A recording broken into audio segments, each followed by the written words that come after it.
Muy bien, bueno, vamos a comenzar. El tema que vamos a estar tratando va a ser la carta a los romanos, ¿sí? La carta a los romanos es una de las obras teológicas más, ¿cómo decirlo? Es la mejor presentada, ¿sí? Si tuviéramos que leer la carta a los romanos, tendríamos que leerlo de corridito desde el capítulo 1 hasta el 11, porque va todo bien agarrado, ¿sí? Un tema de otro. Un tema va llevando al otro tema y al otro tema y al otro tema. Entonces, ese libro, esa carta, es la exposición del Evangelio, el Evangelio de Pablo, lo que él predicaba. En oportunidades Pablo dijo mi Evangelio. Bueno, acá lo que hace Pablo es poner en esta carta una presentación de todo lo que él estaba predicando, de cómo es que él exponía el mensaje que Dios le había dado. Les voy a tirar bastante información de golpe, así que espero que la puedan ir almacenando. No retén tanto. Comenzamos el Nuevo Testamento con 4 evangelios: Mateo, Marcos, Lucas y Juan. Esos 4 evangelios presentan la vida de Jesús, desde su nacimiento hasta su muerte y resurrección. El periodo que Jesús está en la tierra durante 30 años, preparándose para el servicio que venía a ofrecer. Comienza a los 30 años, y esos 3 años es donde se dedica a servir a Dios. 30 años pasó. ¿Por qué no lo hizo antes? Porque para los judíos tenía que ser una persona que estuviera madura. Para los judíos la edad madura de un varón era a los 30 años. 30 años era una edad donde ya comenzaba su vida social y de pronto tenía responsabilidades. Jesús no estaba casado, por lo cual su responsabilidad él la llevó a cabo en el ministerio, en el servicio. 3 años enseñó, presentó el Evangelio y luego muere y resucita. Esos son los 4 evangelios, presentan esas 4 verdades, dirigidas a 4 pueblos, a 4 naciones. ¿Voy muy rápido?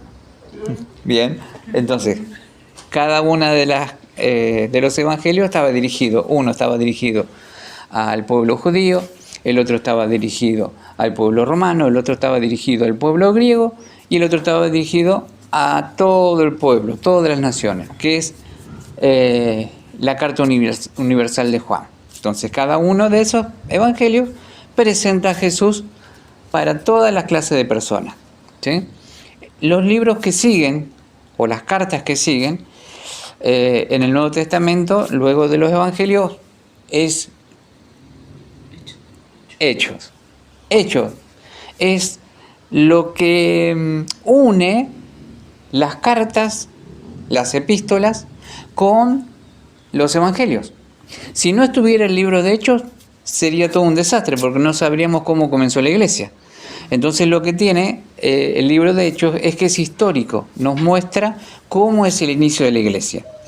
¿Quién fue el autor del libro de Hechos? Un médico. Fue el único autor de la Biblia que era griego, ¿sí? Lucas escribió un evangelio y luego escribió el libro de Hechos. Y están dirigidos a un tal Teófilo, ¿sí?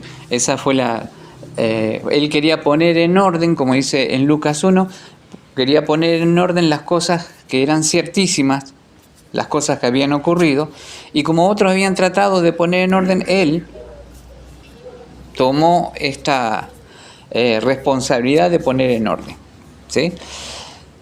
Entonces, Hechos es lo que conecta a los evangelios con las cartas, ¿sí?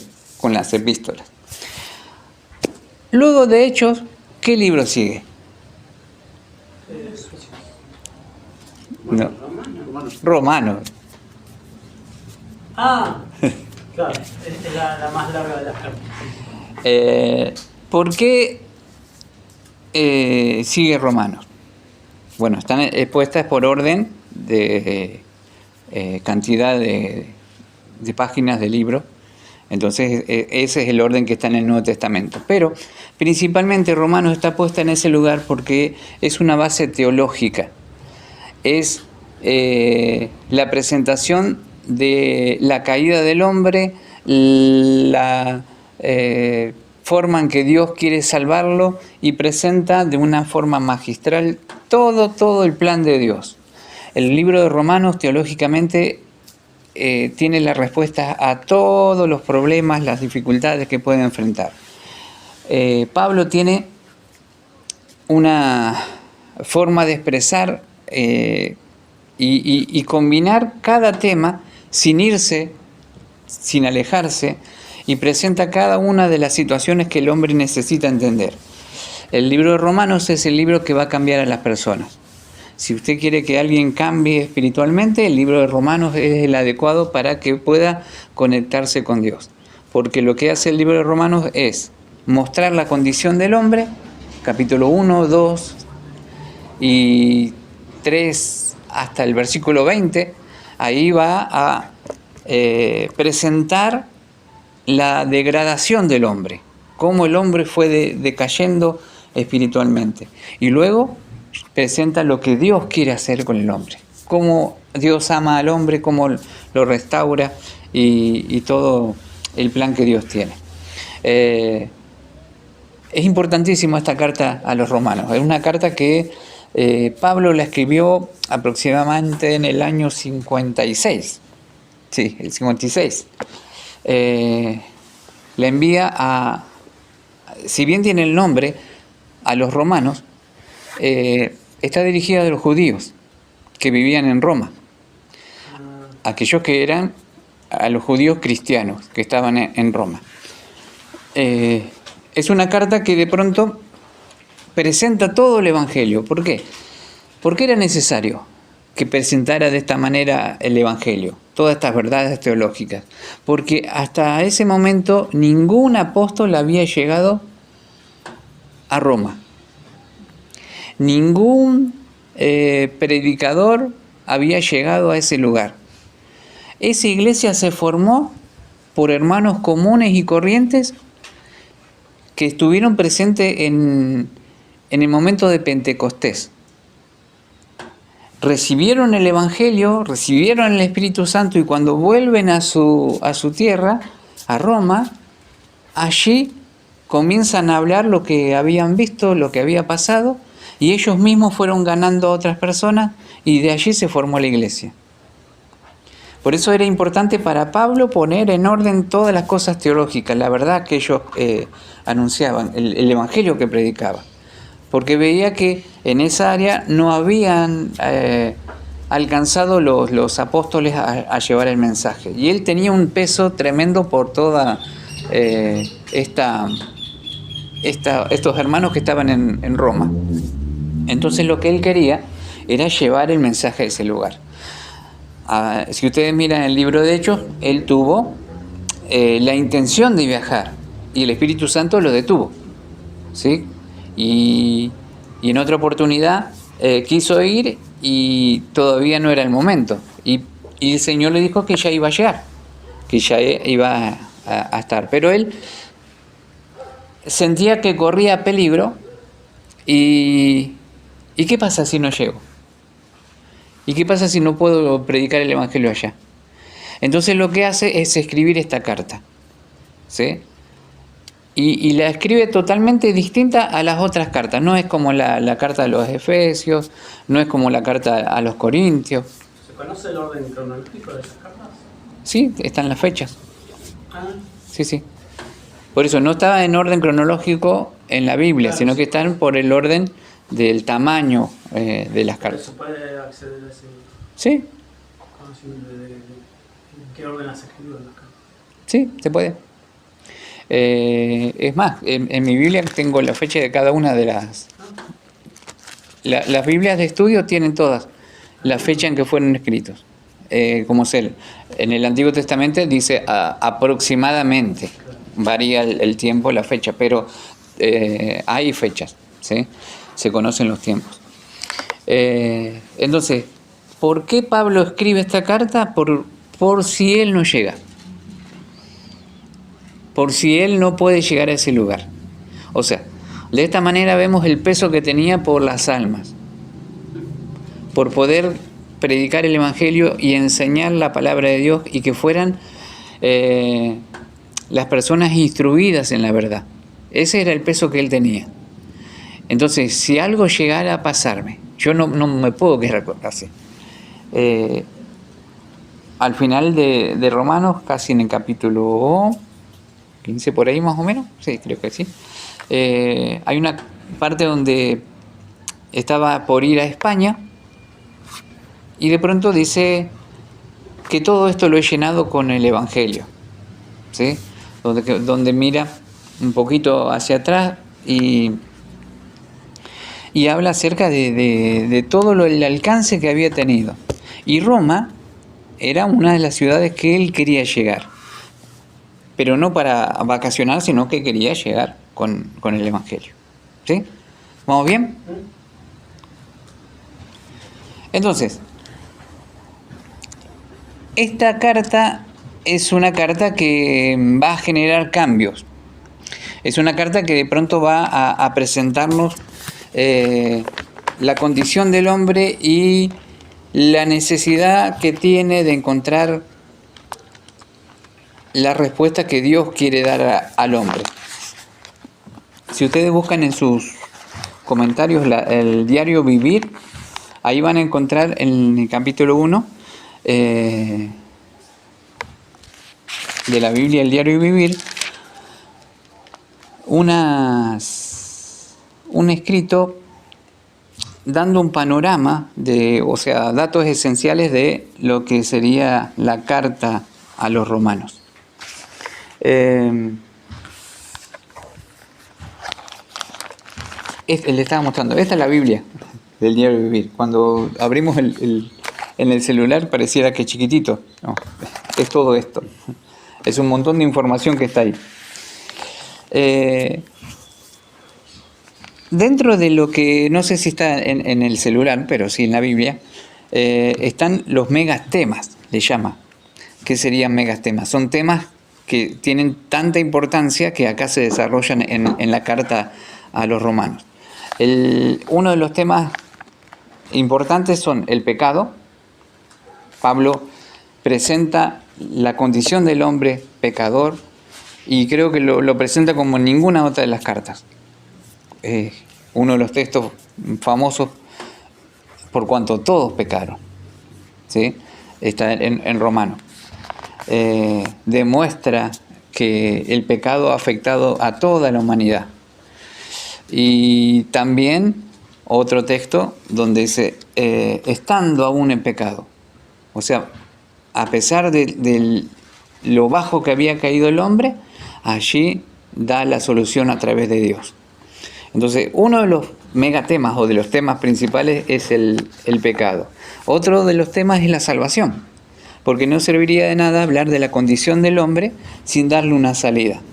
Y la salida del hombre es encontrar el perdón de Dios y la restitución que Dios quiere dar al hombre en su vida espiritual. La respuesta de Dios es la salvación ante el pecado del hombre. Luego va llevando al crecimiento, cómo el hombre puede avanzar en la salvación. También presenta lo que es la soberanía de Dios, determinando no solamente en el pueblo de Dios, sino que en todo hombre la mirada de Dios guiándole, vigilando la condición, la situación en que vive. O sea, esa soberanía que es inmutable, que Dios tiene sobre toda la humanidad, sobre todos los hombres. Bien. Y a lo último, casi terminando el libro, presenta lo que es el servicio. El servicio está presentado en el primer versículo, pero a lo último también del libro. ¿Cómo es que podemos nosotros servir a este Dios que nos salvó, que nos perdonó? Y a pesar de ser pecadores nos da salvación y ahora nos da el privilegio de ser instrumentos en sus manos. Lo presenta en el versículo 1, cuando Pablo hace la presentación, para que lo conozcan a él, porque, como dije, todavía no había llegado ningún apóstol, ningún predicador conocido a Roma. Entonces, estos hermanos se formaron casi solos. Ellos mismos fueron avanzando, recordando las palabras que habían escuchado en Pentecostés, y de ahí se formaron, fueron avanzando. Y esto es importantísimo porque nos hace ver que no es la mano del hombre que hace las cosas, es Dios. Dios transforma, Dios cambia las vidas, porque indudablemente esas personas que estaban allí en Pentecostés, que recibieron el Espíritu Santo, fueron transformados y volvieron a su tierra y compartieron el Evangelio y hablaron a otros y habrán orado y habrá habido sanidades y habrá habido alguna persona que recibió el Espíritu Santo y ahí se comenzó a predicar el Evangelio. Y es lo que pasa hoy también. Cuando nosotros compartimos el Evangelio, no depende de lo que hace el hombre. No es el hombre el que genera ese movimiento, ese despertar, esa búsqueda, sino que es Dios trabajando en el corazón del hombre, mostrando realmente que Él tiene un propósito. Entonces comenzaron en Roma con una gente que se unió. Vos estuviste allá en Pentecostés, viste lo que pasó, ahí empezaron a compartir y de pronto llegó otro y así se hizo una iglesia grande. Fue tan grande que llegó a oídos de los apóstoles, la iglesia de Roma. ¿Sí? Entonces por eso es que tenían Pablo ese peso de cómo puede ser que todavía nadie fue allá, nadie le presentó el Evangelio, nadie les habló. Entonces Pablo escribe esta carta para mostrarles a ellos en lo que habían recibido en Jerusalén y en todos los lugares donde habían predicado el Evangelio. Bien, ¿voy muy acelerado? ¿Va reteniendo la información? Todo escrito, muy bien. De todas maneras estoy grabando, si quieren después. Sí, por un pedacito de pan duro lo compartimos. Bueno, entonces, lo que vamos a hacer con este estudio es que directamente lo vamos a tomar desde la Biblia. Ahora estamos haciendo la presentación de la carta, ¿sí? Pero vamos a tomarnos el tiempo de ir mirando, escudriñando los versículos y ahí vamos a ir compartiendo. ¿Sí? Así que agarramos nuestra Biblia y vamos a ir a Romanos capítulo 1. Y esto lo vamos a hacer todos los viernes. ¿Sí? La idea es, agarramos Romanos, terminamos Romanos, seguimos con el otro y vamos a tratar de hacer todo lo que es el Nuevo Testamento. Bien, Romanos 1:1. Bueno, dice: Pablo, siervo de Jesucristo, llamado a ser apóstol, apartado para el Evangelio de Dios. Así comienza Pablo a presentar esta carta, ¿sí? Pablo comienza presentándose porque los hermanos no lo conocían. Entonces él les habla y lo primero que le dice Pablo. Pablo es pequeño, ¿sí? Pablo quiere decir pequeño. Y después dice siervo de Jesucristo. Siervo. La palabra es douglos. Eso quiere decir siervo. Pero en la Biblia aparecen varias palabras que hablan acerca de esclavo. Porque esta palabra también significa esclavo. Pero no cualquier esclavo, sino que un esclavo que era por decisión propia. Él ponía su disposición para servir, ¿sí? Entonces Pablo está diciendo por voluntad propia, siervo, esclavo, pero por voluntad propia, y presenta ¿de quién? De Jesucristo. ¿Sí? Todo esto en el versículo 1. Pablo, por voluntad propia, siervo de Jesucristo. Y luego dice, llamado a ser apóstol. ¿Sí? Apóstol es mensajero. El apóstol era aquel que llevaba el mensaje. Y él presenta desde el comienzo que no es su decisión, sino que ha sido llamado a ser apóstol. Ha sido llamado para llevar un mensaje, para compartir un mensaje. Y luego dice, apartado para el Evangelio de Dios. Así comienza Pablo en esta presentación. Pero, aunque él se veía pequeñito, porque él se veía pequeño, fue creciendo, es como subir un escalón y un escalón. ¿Por qué? Porque él se ve pequeño. Es como nos vemos nosotros cuando el Señor nos llama o nos envía a hacer algo. Nosotros nos vemos pequeños en nuestra condición. Nos vemos pequeños porque no tenemos la capacidad o no entendemos lo suficiente, siempre nos falta algo. Miramos nuestra vida y decimos, no, pero no puedo, me falta, todavía no sé todo, nos vemos pequeños. Pero por voluntad propia, nosotros decidimos como Pablo dejar que el Señor gobierne. Entonces somos douglos, o somos siervos, o somos esclavos voluntarios de Jesucristo. ¿Por qué? Porque no nos podemos negar por lo que Él ha hecho en nuestra vida. Porque ¿cómo decirle no al Señor?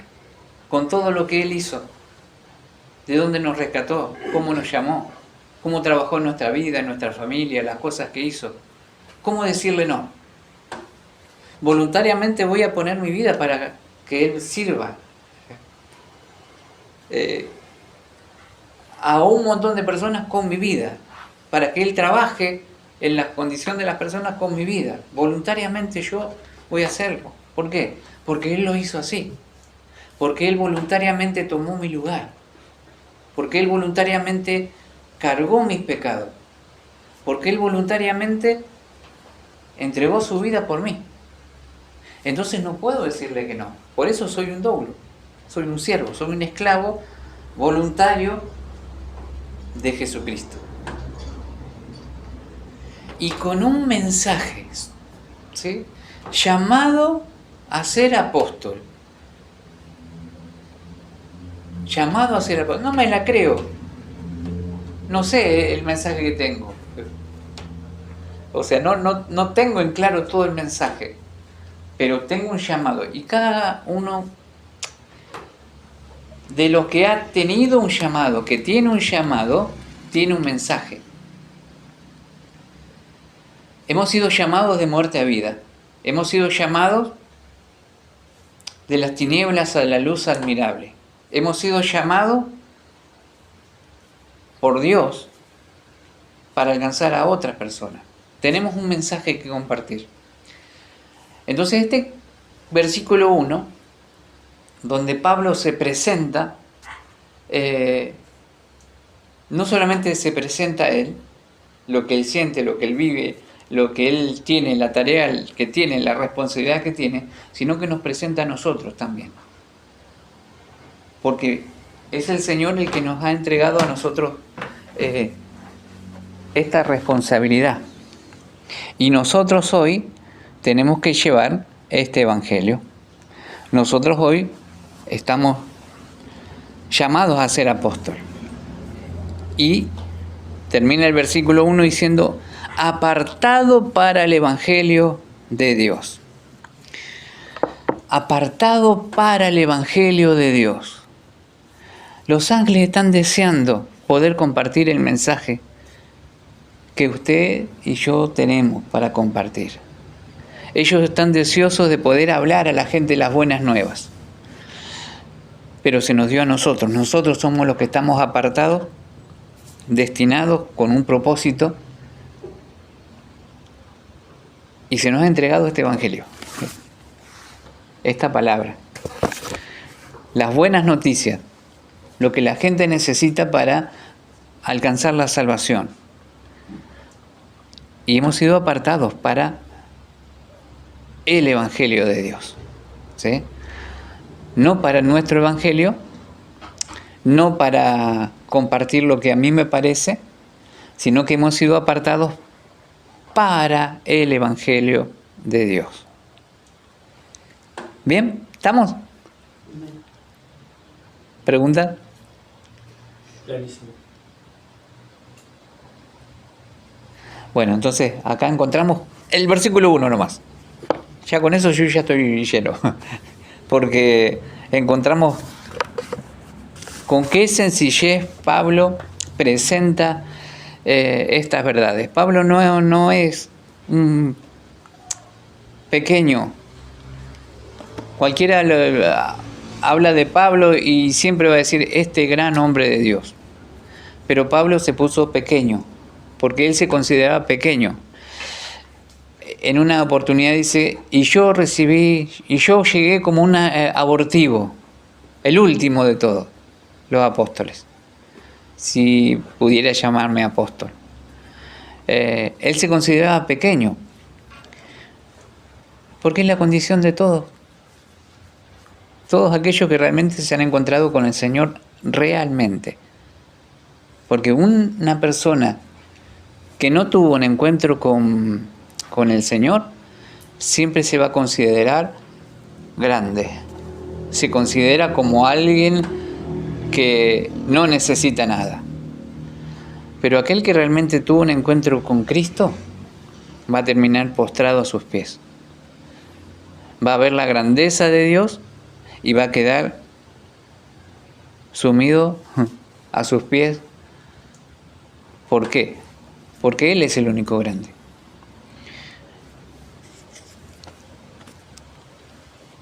Eso habla de nuestro corazón, cómo tenemos que ser. Pequeños, ¿sí? Porque si hay algo de grandeza en nuestra vida, se llama Jesucristo. Porque es lo único grande y lo único rescatable en nosotros. La verdadera condición del hombre, tanto en cuerpo, en alma y en espíritu, se ha degradado por el pecado. Y Jesús es el que vino a restaurarnos. Él es el que vino a acercarnos al Padre. Por eso, si nosotros realmente miramos nuestra condición, nos tenemos que ver pequeños. Nos tendríamos que ver pequeños. Pero estamos llenos de gente inflada que se considera algo, que se cree que tienen unción, que tienen llamado, que tienen gracia, que tienen un montón de cosas. Y cada vez que esa persona considere que tiene algo de eso, no está mirando realmente su corazón, no está mirando realmente su vida. Porque si algo tenemos es por Cristo, y es en Cristo, y es de Cristo. De nosotros no sale nada bueno. Bien, ¿estamos? ¿Preguntas? ¿Dudas? Están como ayer en el coso, los ojos así. Bueno, versículo 2 dice que él había prometido antes por sus profetas en las Santas Escrituras. ¿De qué está hablando? Está hablando del Evangelio de Dios. El Evangelio de Dios que él había prometido antes por sus profetas en las Santas Escrituras. ¿Cuáles son esas promesas?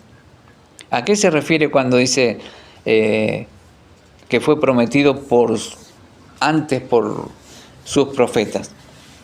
La venida del Señor. La venida del Señor. Dios había prometido. Porque acá está hablando apartado para el Evangelio de Dios, que él había prometido antes por sus profetas en las Santas Escrituras. Hablando de las promesas anteriores, o sea, estaría hablando de la época de Moisés, todas las promesas que había hecho anteriormente. Sí, ¿y qué serían las promesas? Él dijo que eran La venida del Señor Jesucristo. la venida del Señor Eso Jesucristo. estaba profetizado. Ujú. ¿Solo eso? Además, más promesas.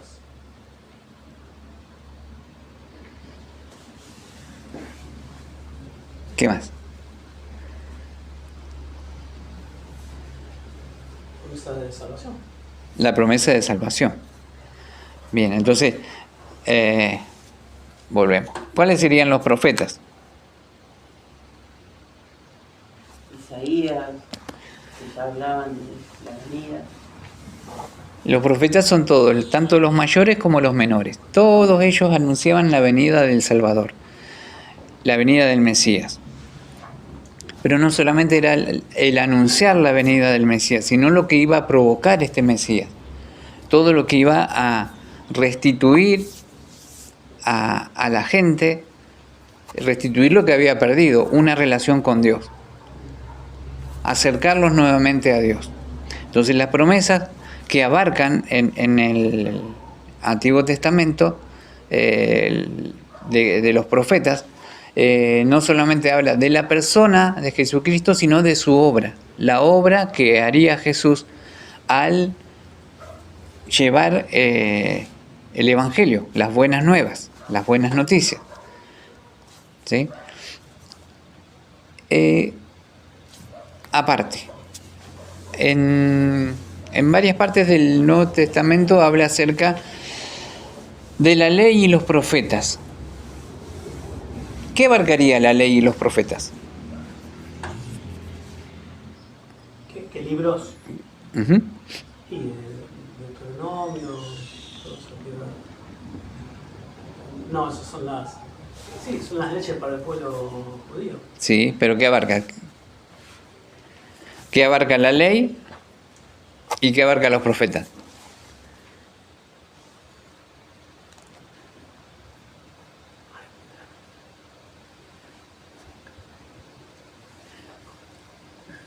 Cric, cric. ¿Hay alguien? La ley abarcaría los 5 primeros libros del Antiguo Testamento, que es el Pentateuco. Ahí se encuentra la ley. Y los profetas son los libros proféticos, los profetas mayores y los profetas menores. En el Nuevo Testamento hace referencia continuamente de la ley y los profetas, porque no traemos otro mensaje más que cumplir lo que dijeron, lo que dice la ley y los profetas. Jesús también habló de eso, que su venida estaba anunciada ahí, en la ley y los profetas. Entonces, esos libros son importantes en cuanto a una base doctrinal. ¿Sí? En lo que es la teología, esos libros presentan lo que Dios quiere hacer en el pueblo. Por eso es importante que nosotros tengamos en claro esa diferencia de ley y profetas. ¿Sí? ¿Qué abarcaría los profetas? Bueno, todas las profecías que involucran al Mesías y la obra que haría. ¿Bien? La cara que tiene, Dios. Bueno, ¿estamos? ¿Vamos al versículo 3? ¿Mucha información? ¿No? ¿Le pegó el gol? No. Bueno, entonces, vuelvo a leerlo. Encaro de vuelta desde el versículo 1. Pablo, siervo de Jesucristo, llamado a ser apóstol, apartado para el Evangelio de Dios, que él había prometido antes por sus profetas en las Santas Escrituras, acerca de su Hijo, nuestro Señor Jesucristo, que era del linaje de David según la carne. ¿Sí? Entonces, acá presenta que Jesús cumplía con todos los requisitos para ser el Mesías. Él era del linaje de David. Él pertenecía a toda la línea genealógica y cumplía con todos los requisitos. Si miramos los evangelios, vamos a encontrar que Mateo presenta una genealogía y Lucas presenta otra distinta. ¿Por qué? Porque Mateo presenta desde Abraham en adelante. En cambio, es una ascendente y la otra es descendente, la de Lucas. Claro. Entonces, la de Mateo presenta desde Abraham. ¿Por qué? Porque para el judío le importaba nada más que ellos. Entonces, ¿desde cuándo? Desde que se prometió un pueblo a Abraham. Porque anteriormente no había un pueblo. Entonces, Génesis capítulo 12 presenta... Está re por eso ascendente, descendente. Sí. Abraham y el otro era de Abraham para arriba. No, pero Abraham está arriba. Los otros descendieron. Descienden de Abraham. Y el otro es al revés. Empieza con Jesús Bueno, y termina... Abraham de abajo. No, No, no, empieza para atrás, ¿no? Hasta abajo. claro. Por eso me estaba... Vamos a... Está bien, sí, te entiendo. Hiciste mal el movimiento de mano, por eso la perdiste. No, ella está al revés. Sí, yo estoy al revés. Porque en Abraham descienden todos. Fue el primero, entonces. Sí. Claro, ellos toman Claro, de yo lo Abraham contaba de para Abraham abajo. primero para arriba. No, no. para que Al revés. Esa es la otra. En Lucas. ¿Pero por qué? Porque en Mateo, para los judíos solamente le interesaba los judíos. No había otra cosa. Entonces comienza desde Abraham. En cambio, Lucas presenta el Evangelio para otro pueblo que le interesaba todo. Entonces, lo hace de una forma distinta. Desde Jesús y va descendiendo hasta el primer hombre. Hasta el tiempo de Adán y Eva. ¿Por qué? Porque esa genealogía le pertenece a María. Entonces, si alguien decía, Por eso cambia.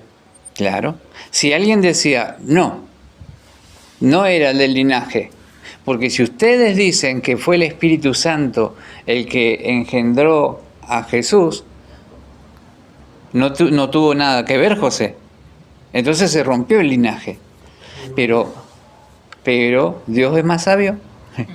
Y también puso dentro de este linaje a una mujer que venía del mismo linaje. Entonces por eso es que tiene intervención. Ahora, no solamente eso, sino que también la promesa que está en Génesis 3:15 de que iban a ser un redentor, era por la mujer. Entonces tenía que cumplirse ahí también en María. ¿Sí? ¿Está? Sí. Entonces, es importante, la mayoría de las personas no le presta atención a la genealogía. Nada, esos nombres, tantos nombres que están ahí. Pero nosotros nos miramos el nombre a veces. Leemos solamente y no sabemos el significado. Ah, No nos damos cuenta que dentro de la genealogía del Mesías había gente que no era apta teóricamente, una prostituta, había gente que no era aprobada por la sociedad, pero sin embargo Dios obró en el corazón de esas personas y les dio la posibilidad de ser parte del linaje. ¿Sí? ¿Por qué? Porque también en este tiempo lo hizo con nosotros. Nosotros no merecemos ser llamados hijos de Dios, pero sin embargo Él nos da la oportunidad de acercarnos. ¿Por qué? Porque no hay privilegiados para algunos, no. Mas a todos los que le recibieron, los que creen en su nombre, les dio la potestad de ser hechos hijos de Dios. Juan 1:12. Todos. Entonces, esa es la condición. Creer y recibir a Jesús. No es una forma también que Dios le demuestre a todos, ¿no? Como decís vos, de que Él hace apto a todas las personas, como dijiste, pero también demostrarle al pueblo de Israel que Él era el que decidía quién, no ellos, porque en este caso el pueblo judío decía, bueno, no, de Abraham para abajo porque los otros no eran aptos. Es que los judíos se consideraban los únicos. Sí, Nosotros somos el pueblo de Jehová. Se siguen considerando los únicos. Sí, no todos, pero todavía se consideran como el único pueblo elegido por Dios, el único pueblo de Dios.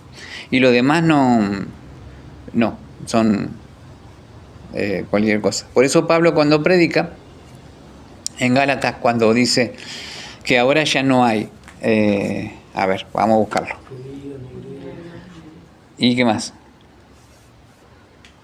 Ni hombre ni mujer. Ni hombre ni mujer. Entonces, ahora ya no hay una diferencia, ¿sí? No hay judíos, no hay griegos. Hizo de todo una nación, un pueblo.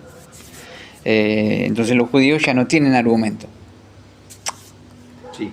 Ellos siguen cerrados en que sí. de hecho no leen Pero el Nuevo Testamento. no, pero el Evangelio presenta eso, que todos ahora son parte del pueblo de Dios. ¿Sí? Y esto es una complicación, porque todo el tiempo uno de los grandes problemas que tienen en contra de los evangélicos, y a veces también los mismos evangélicos que combaten a los mismos evangélicos, es la posición de la mujer dentro de la iglesia, ¿no? Que la mujer no puede tener ciertos cargos porque toda la Biblia son los hombres los que llevan adelante. Más se toman de algunos versículos donde se desaprueba lo que la mujer pueda hacer, como es en Timoteo. Que la mujer pregunte a su marido, que en la iglesia que se quede callada, que no permito que la mujer tenga autoridad sobre el hombre. Entonces esos textos han servido como para que la mujer sea degradada. Pero si nosotros vemos cualquier iglesia, hoy en día, cualquier iglesia está más compuesta de mujeres que de hombres, siempre. Las primeras personas que vieron a Jesús resucitado fueron mujeres. Siempre la mujer tuvo un papel importante dentro de lo que es el Evangelio. Y cuando Pablo dice, ahora ya no hay hombres ni mujeres, también está hablando de que el servicio a Dios no lo hace solamente el hombre, lo hace también la mujer. Bueno, pero ahí a Timoteo le escribió que si alguno quiere obispado, quiere ser pastor, tiene requisitos, y dice que sea, y da todo acerca de un hombre, y habla de diáconos, y habla de la esposa del diácono, pero pastora no dice, no hay pastoras. no hay pastoras que se describan, pero Pablo dice que ya no hay hombre ni mujer, el mismo Pablo es, o sea que no hay una división. Y aunque en ese tema no esté muy claro, la realidad es que a veces son más responsables las mujeres que los hombres en cuanto a las cosas de Dios. Hay más mujeres que pueden servir a Dios. Ahora, doctrinalmente, todo en la Biblia da que el hombre es cabeza y la mujer tiene que estar sumisa. Ahora, si el hombre no toma el lugar,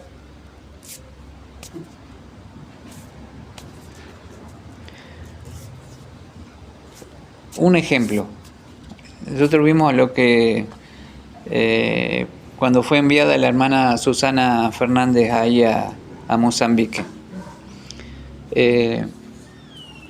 Ella llegó a un lugar donde no tenían nada. Dios la guió, la llevó a un lugar y ella fue y pisó el lugar, oró para que hacer un lugar donde recibieran a chicos huérfanos y comenzó a trabajar. Recibió un niño, recibió otro y ahora tiene más de 86 chicos, creo. Un montón de gente que se convirtió, un montón de gente que ahora está sirviendo. Y eso que lo logró ella. Dios está en eso. Dios está usando su vida. ¿Y qué vamos a decir? No, la mujer guarda el silencio.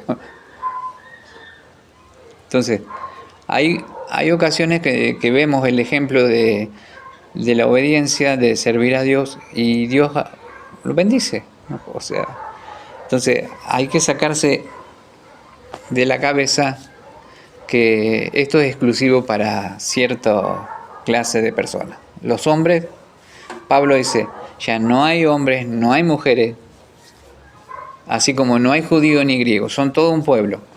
Y el hombre y la mujer ahora también pueden servir a Dios libremente. ¿Qué opina usted de eso? Sí. Sí, es la realidad.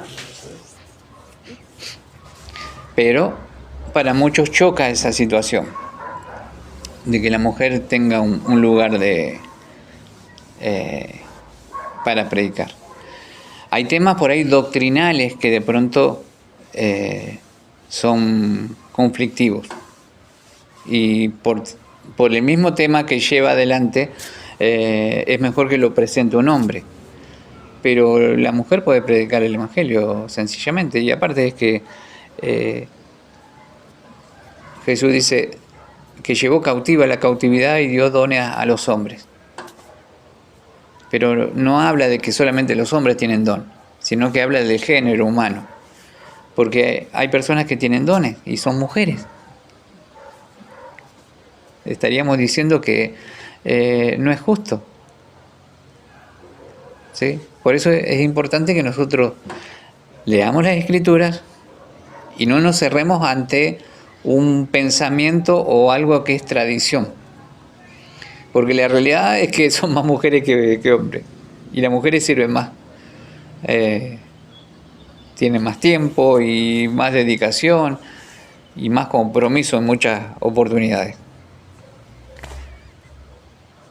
¿Sí? ¿Estamos? ¿Se entiende? Bueno, vamos acá entonces. ¿Cómo vamos de tiempo? Bien, ¿no? ¿A qué hora es? Bueno, vamos al versículo 4. Versículo 4. Dice que fue declarado Hijo de Dios con poder según el Espíritu de Santidad, por la resurrección de entre los muertos. ¿Cómo sería este versículo? ¿Qué entienden por este versículo? De a uno, porque si no...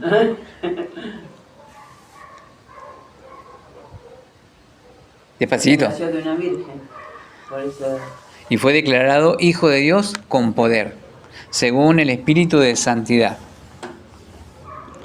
Puede ser que esté hablando de cuando fue bautizado con Juan Como y fue declarado ahí.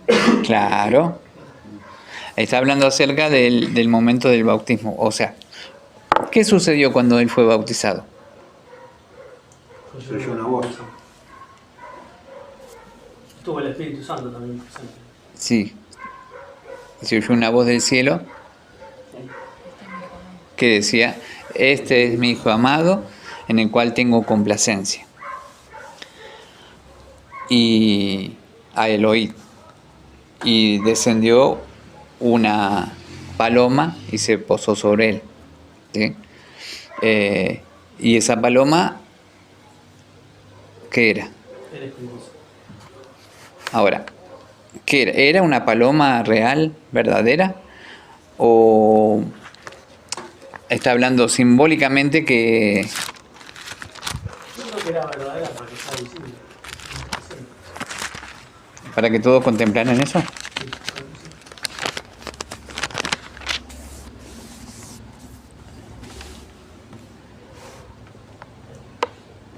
Vamos a ver.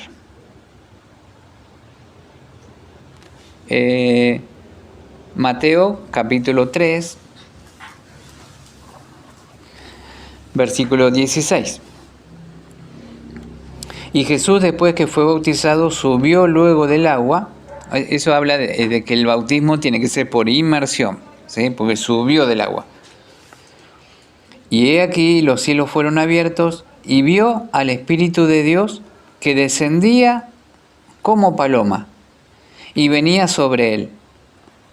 Y una voz de los cielos que decía, este es mi Hijo amado en quien tengo complacencia. Entonces, ahí dice que ¿Cómo? descendía como paloma. Ah, no dice que era una paloma. No dice que era una paloma. Como paloma. Descendía como paloma.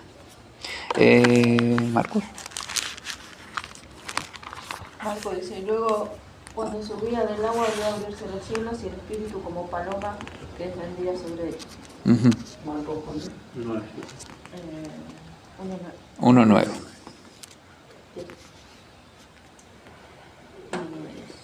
Sí. Y luego cuando subía del agua vio abrirse los cielos y el Espíritu como paloma que descendía sobre él. Y tiene que estar en Lucas también.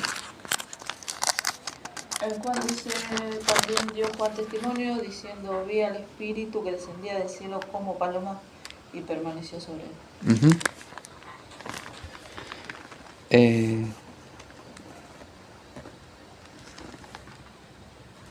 Así que sería en sentido figurado. Y en Lucas dice, Lucas 3:21, aconteció que cuando todo el pueblo se bautizaba, también Jesús fue bautizado, y orando, el cielo se abrió y descendió el Espíritu Santo sobre él en forma corporal,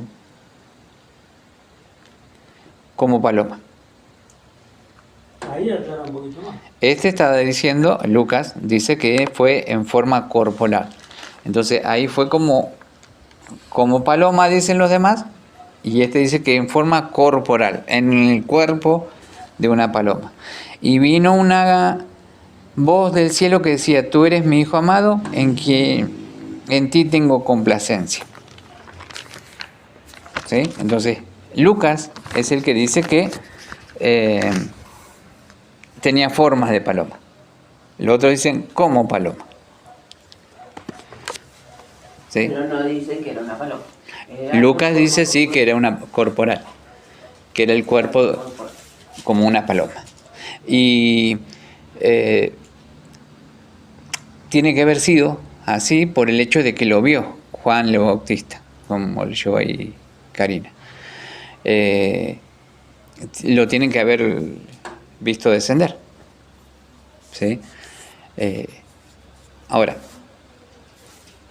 todas las demás personas que vemos que recibieron al Espíritu Santo, que cuando el Espíritu Santo vino sobre una persona, lo vemos que comienzan a hablar en lenguas. Lo vemos que Hechos capítulo 2 y de ahí en Hechos en adelante, todos dicen que reciben lenguas como de fuego, un fuego que viene y desciende sobre él. Ahora, fue totalmente distinto en Jesús. En Jesús vino como una paloma.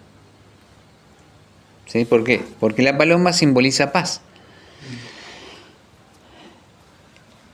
Era el único que no tenía pecado. Era puro. Era Nosotros puro. Tiene que consumir todo lo... En nosotros estamos todos llenos de pecado. Tiene que consumir todo lo... Entonces el fuego viene y nos purifica. El fuego tiene que consumir todo lo que es malo. El fuego quema toda la escoria, la maldad, todo eso. En Jesús no había nada que quemar. En Jesús solamente fue ese espíritu que descendió. Por eso es que dice que fue declarado Hijo de Dios con poder, porque descendió el Espíritu Santo, según el Espíritu de santidad. Entonces esa paloma simboliza la santidad. No era fuego, no consumía con fuego, sino que traía sobre Jesús paz. Sobre Jesús fue totalmente distinto. Bien, entonces ahí encontramos el Espíritu de santidad. Esa paloma que descendió sobre Jesús, es el Espíritu Santo que vino sobre él. Y de ahí comenzó su ministerio. Ahí comenzó, inmediatamente fue llevado al desierto. Ahí fue llevado a ser tentado. Después de 40 días es tentado. Ninguna persona es tentada hasta que el Espíritu Santo está en su vida. ¿Por qué? Porque si no está el Espíritu Santo en la vida de una persona, esa persona sigue en cierta manera dominado por el pecado. Porque lo único que hace la diferencia en nosotros es que el Espíritu Santo está habitando dentro nuestro. Entonces, ahí, al venir el Espíritu Santo, nos aparta. Pero si estamos sin el Espíritu Santo, somos pecadores. ¿Y cómo sabemos esto? Por el simple hecho de que no está Cristo. Porque cuando alguien recibe a Jesús como Señor y Salvador, el Espíritu Santo viene. Y esa persona ya está apartada, separada. ¿Sí? No estamos hablando de llenura, de hablar en lengua. Estamos hablando de la presencia del Espíritu Santo. ¿Sí? ¿Estamos? ¿Se entiende? Ahí. Bueno. Versículo 5. Sigue hablando acerca de Jesús y dice: y por quien recibimos la gracia y el apostolado, para la obediencia a la fe en todas las naciones por amor de su nombre. Entonces este versículo 5 nos muestra de dónde viene ese apostolado o ese mensaje que tenemos para compartir. Que lo recibimos por gracia. ¿Qué es gracia? Regalo. Un regalo no merecido. Un regalo no merecido. Y es un favor. ¿Sí?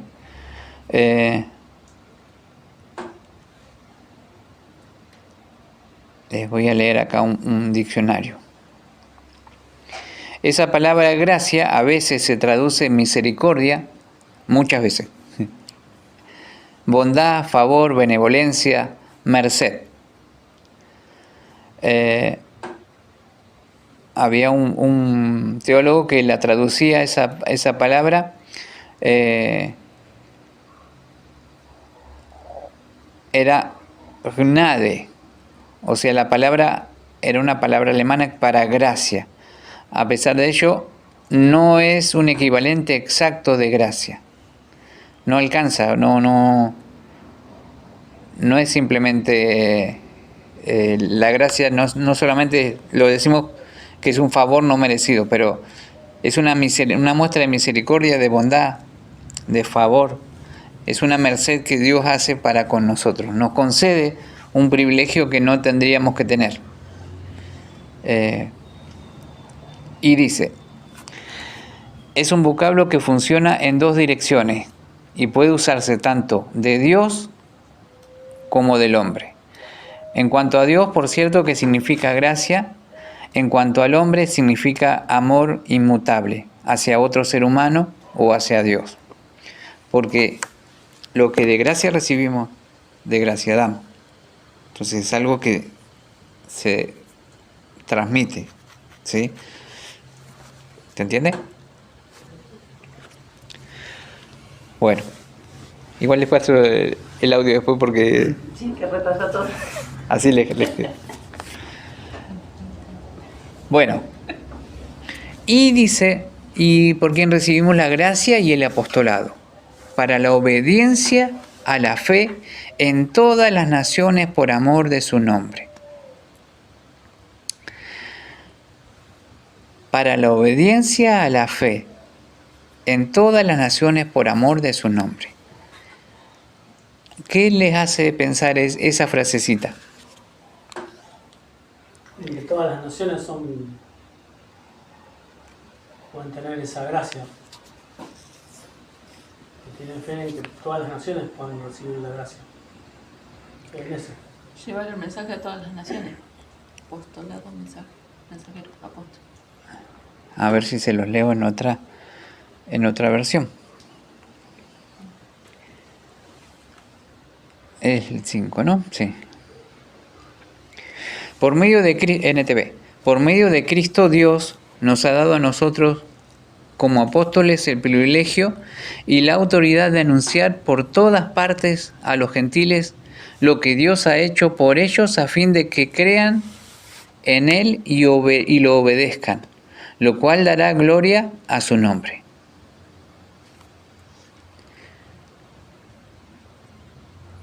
Vamos con otra versión.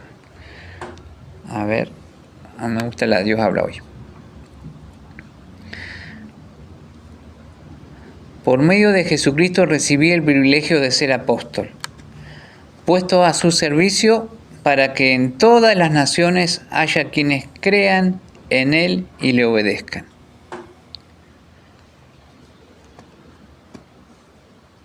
¿Sí?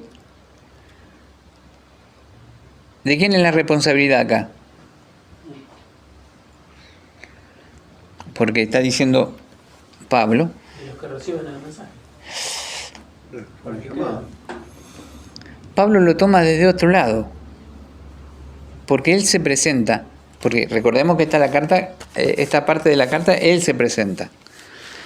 Entonces, cuando comienza Pablo, siervo de Jesucristo, llamado a ser apóstol, apartado para el Evangelio, y acá presenta el 5, el Evangelio, o sea, el mensaje. En la Dios habla hoy dice, por medio de Jesucristo recibí el privilegio de ser apóstol. Por medio de Jesucristo recibí el privilegio de ser apóstol. Jesucristo me eligió para dar este mensaje. Puesto a su servicio. Estoy acá disponible, como decía el versículo 1. Doulos, ¿sí? Siervo, dispuesto, ¿sí? O sea, mi propia voluntad. Y dice, puesto a su servicio para que en todas las naciones haya quienes crean en Él y le obedezcan.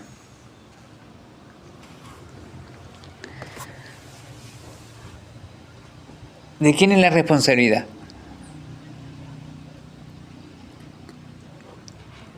¿Qué responsabilidad? De que De que llegue el Evangelio sea conocido, que llegue. De que fue llamado. de todos. De Los todos. llamados, los elegidos, A quienes Dios. los apartados.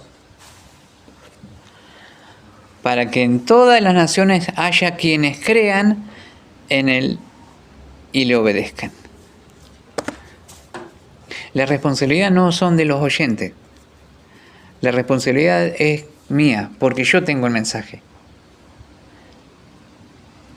Así decía Pablo. Y yo tengo que llegar a todas las naciones presentando este mensaje, esta verdad, para que despierte en ellos esta necesidad de obedecer a Dios. Entonces, en eso se basa esta carta de Romanos, de poner en orden todas las cosas, de poder presentar el Evangelio antes de que Él llegara, y si no podía llegar ya lo tenían, porque en Él había un peso que era el de presentar el Evangelio. Y ese peso es el que tenemos que tener nosotros, de tener Cada uno tiene esa responsabilidad de que obedezcan. ¿Y por qué hay tanto desobediente? ¿Por qué hay tantas personas que no creen? Porque tienen el corazón duro, porque están pensando cualquier cosa, porque se alejan de Dios, porque yo no estoy presentando el Evangelio claramente, porque yo no comparto la verdad, porque yo no estoy hablando y cierro la boca, y lo que prevalece o lo que avanza más son las mentiras, son los engaños. Pablo decía, yo soy un llamado de Cristo. Por medio de Jesús, yo tengo este privilegio de ser apóstol. Pero no es para quedar más, sino más. No. Estoy puesto a su servicio, tengo que servir, tengo que pagar el precio. Y eso, hasta que no nos entre en la cabeza a nosotros, no vamos a hacer efecto. ¿Por qué? Porque tenemos la verdad. La gente no sé qué hace, la gente va por allá, la gente hace esto. En otra parte, Pablo dice, y si mi evangelio está encubierto, entre los que se pierden está encubierto. Es mi responsabilidad que se estén perdiendo. Por eso es que él se movía de un lado para otro. Tenía un peso tal que de pronto quería llegar por todos lados con el evangelio. Y le decían, Pablo, no vayas porque te va a pasar ciertas cosas. Estoy dispuesto a morir si es necesario.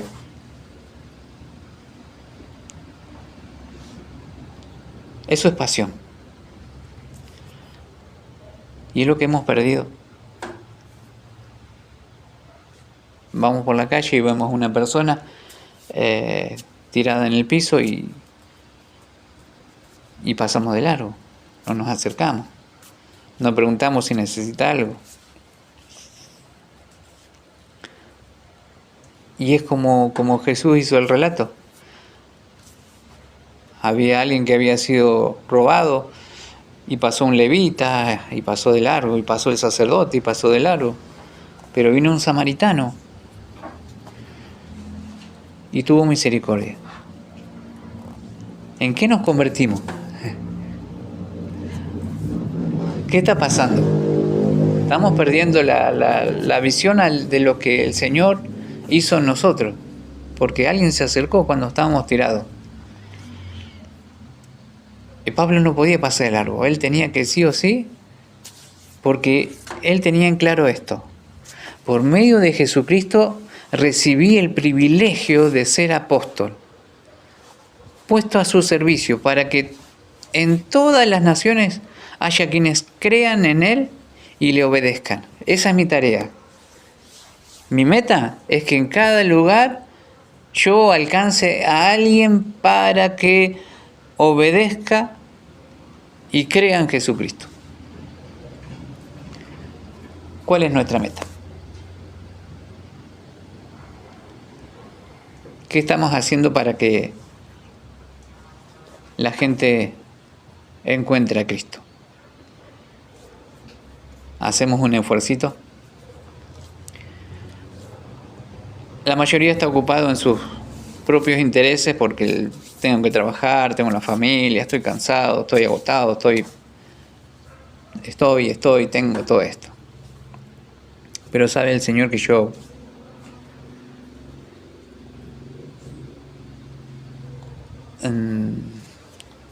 no me imagino a Pablo diciendo, bueno, listo, para que tengo que entregar una tienda, tengo que hacer esto, no, tengo trabajo, vení más tarde que después. No, Pablo trabajaba a la mañana para la tarde tener libre y predicar el Evangelio. Si predicaba más tiempo, lo seguía haciendo, porque era su principal tarea, era esa, llevar el Evangelio. O sea, estamos sonados con Romanos, ¿no? Porque simplemente nos presenta a un hombre totalmente entregado a aquel que lo salvó. Y si conocemos un poquito de la historia de la vida de Pablo, vamos a ver que acá cuando hace esta presentación lo hace de una manera mínima, porque él no presenta todo lo que sufrió, lo que padeció realmente. Es solamente la presentación, pero en esa presentación nos muestra que servía. ¿Y por qué servía? Porque había un peso sobre sus hombros por las almas que se estaban perdiendo, por la gente que se estaba yendo al infierno. Y es lo que nosotros necesitamos entender,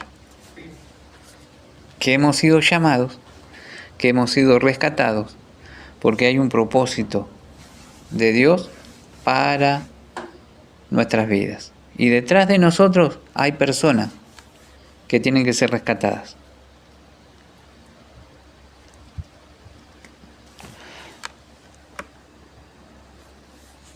Vamos al versículo 6.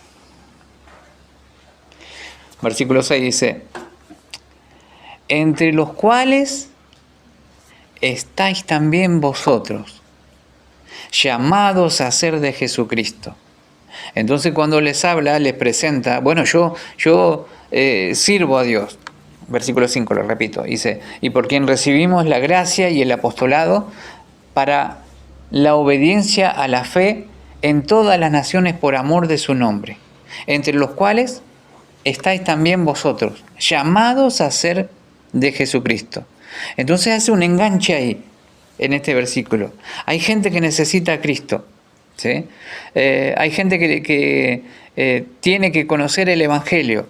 Y para eso estoy yo, para eso yo obedezco al Señor. Yo tomo esa carga y quiero que otras personas también obedezcan en la fe en distintas naciones y que conozcan acerca del amor del Señor.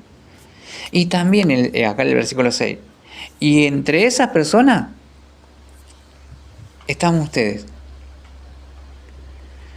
Porque ustedes, los romanos, el pueblo judío que estaba en Roma, son llamados a ser de Jesucristo.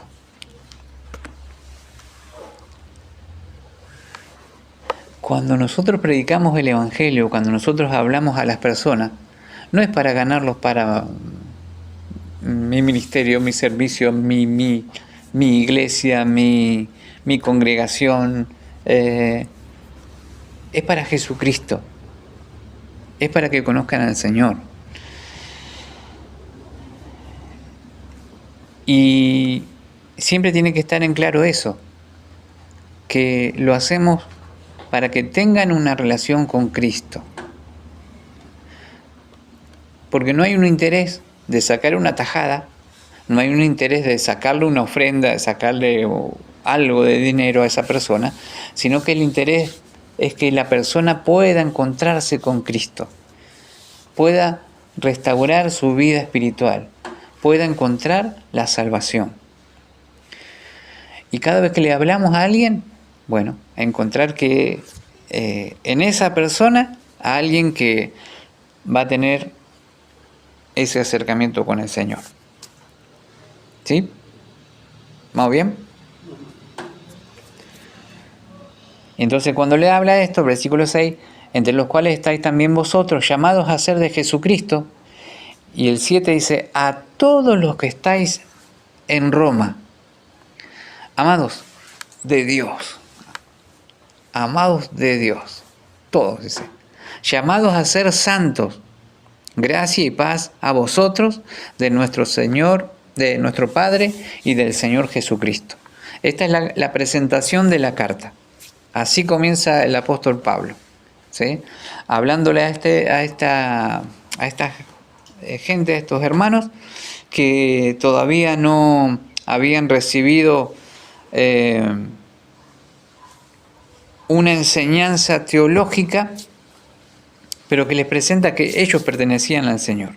Ellos no estaban lejos de ser parte del pueblo, no estaban apartados, sino que ya Dios estaba trabajando y estaban siendo llamados a Jesucristo. Y involucra a toda la ciudad, dice, a todos los que estáis en Roma. ¿Sí?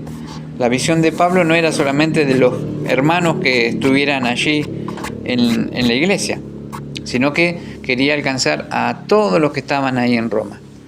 ¿Por qué? Porque todos estos eran amados de Dios, llamados a ser santos. Y paz a vosotros de nuestro Señor, de nuestro Padre y del Señor Jesucristo. ¿Sí? Entonces, cada vez que prediquemos el Evangelio a unas personas nuevas, siempre tenemos que recalcarle esto. Siempre tenemos que mostrarles que son amados por Dios y que son llamados a ser santos. Ser santos. Y no es un mérito propio, es algo que Dios hace, promueve, crea, realiza en la persona. Nosotros somos santos. ¿Y qué hicimos para ser santos? Es un regalo. Ahora, lo que nosotros tenemos que progresar es en nuestra santidad, santificarnos. Somos santos, pero nosotros sabemos que necesitamos santificarnos. ¿Y qué es santificarse? Santificarse es dejar lo que está mal, ir sacando de nuestra vida todo lo que nos sirve, malos pensamientos, malas palabras, malas actitudes, acciones fuera de lugar. Eso tenemos que ir descargando, eso tenemos que ir. Esa es nuestra tarea de santificarnos. ¿Sí? Con la ayuda del Señor, cuando nos va mostrando, vamos acomodando eso. Pero santo, ya nos hizo santo el Señor. ¿Por qué? Porque santo quiere decir apartado, destinado, con un propósito. Ya tenemos un propósito. Y ahora tenemos que prepararnos para ese propósito. La santificación es algo que nosotros tenemos que permitir en nuestra vida. ¿Se entiende? ¿Estamos? Bueno, paramos ahí. Paramos en los versículos, el versículo 7. Muy bien. Creo que por hoy estamos. Después vamos a ir, si vamos a avanzar más en así, como ahora. Esto es sí, este es el comienzo, esta es la... Ya que era viernes y tú. Después vamos a entrar en lo que es el problema del hombre, todo lo que sucede en el hombre es hasta el capítulo 3, versículo 20. Ahí Pablo presenta, y parece que fuera que está hablando hoy a las personas de ahora. O sea, desde ese tiempo todas las cosas que vamos a ver, cómo era la condición del hombre, las cosas que hacían, todas las situaciones que estaban pasando. Bueno, es una descripción actual, porque esta palabra es actual, porque es palabra de Dios, y es viva y es eficaz, y conoce la condición del hombre, sabe todo lo que el hombre está involucrado. Recuerdo en la pandemia hiciste un estudio mediante, ¿cómo se dice? Cuando estamos conectados, justamente de Romanos. Y yo me preguntaba, entonces estamos todos... De Corintios. ¿No era romano? Me parece que era romano. No, primera y segunda Corintios. Entonces yo te decía, entonces nos vamos todos al infierno. Y me contestaste, no, si tenés una relación con Cristo, ¿no? Eso es lo que hace la diferencia. Es que Él pagó por nosotros. Pagó por nuestros pecados. Él cargó todo eso. Pero ahora ya somos santos. Ahora tenemos que santificarnos. Ir limpiando, depurando, quitando todo lo que no sirve. Bien, hacemos una oración. Vamos a orar. Amado Dios, en este día te damos gracias por este tiempo que podemos compartir, por estos textos, Señor, que hemos podido leer en este día. Te pido, mi Dios Santo, que nos ayudes a comprender, a poner en práctica, Señor, todo esto que estamos leyendo, Señor. Encontramos a este varón tan entregado, tan servicial, un varón que realmente llevaba el peso de las almas, que cargaba sobre su vida toda esta responsabilidad de ser el mensajero, el apóstol, el que llevaba las buenas nuevas. Señor, hoy tú estás buscando lo mismo de nosotros. Hombres y mujeres que te sirvan. Hombres y mujeres que dispongan sus corazones. Hombres y mujeres que tú puedas utilizar para alcanzar a aquellos que se están perdiendo, que están sin Cristo, sin fe, sin esperanza, que están alrededor nuestro. Señor, no queremos ser como el levita ni el sacerdote, no queremos pasar de largo ante las necesidades, queremos, Señor, realmente alcanzar a aquellos que se están perdiendo. Habla en nuestras vidas, Señor, durante este estudio que vamos a hacer, durante este tiempo que vamos a estar mirando estas escrituras. Habla en nuestro corazón. Y que no seamos los mismos, Señor. Que podamos, Señor, poner cada palabra, Señor, en nuestros corazones y entender que hemos sido llamados, elegidos por ti, con un propósito, y que tú tienes planes con nuestras vidas. Señor, ayúdanos a poder entender y ser guiados por tu Espíritu, Señor, a hacer tu voluntad. Te damos gracias por todo lo que hemos podido compartir y te pido que tú bendigas a todos los que van a oír también este audio, que seas tú alcanzándolos, que tú seas en cada vida, Señor. Y sigue hablando a nuestros corazones. En el nombre de Jesús. Amén. Amén.